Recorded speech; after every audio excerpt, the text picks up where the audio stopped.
Hey, new patient group and Right Chat Nation. Hope you had a great weekend and welcome to another edition of 5 Fantastic Minutes as my dog Winston sneaks in behind me. Well, I guess he got tired of it. He left already.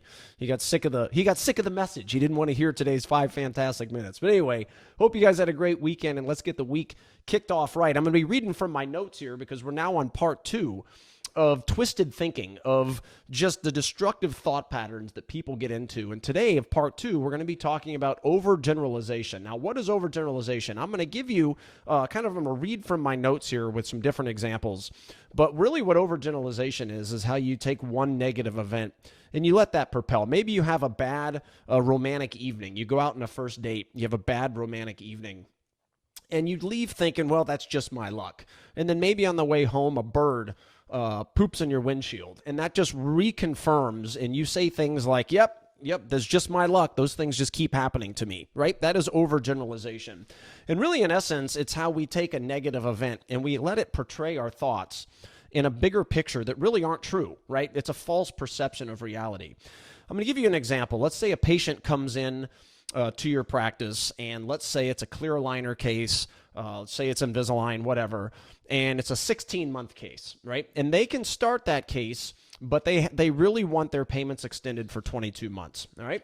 Then what happens? Let's say month 17 or month 18, they're out of treatment as far as, the aligners are off, they're in retention, and then boom, they stop paying you, and they default. But many practices think, and there's a lot of psychology that goes into this as well. There's going to be podcasts about this in the future as well as courses behind me. But what a lot of practices do is they then overgeneralize and they say, you know what? Patients are going to default. We can't extend monthly payments. And you take that one incident and you portray it to a bigger picture. Let me read a couple of my notes here about overgeneralization. All right, you see a single negative event, such as a romantic rejection, as I had brought up earlier, or a career reversal. Hourly employees, maybe you feel like you're not making what you want to make, right? And you portray this as just, oh, my career is over. I'm backpedaling. I'm not making the progress I want.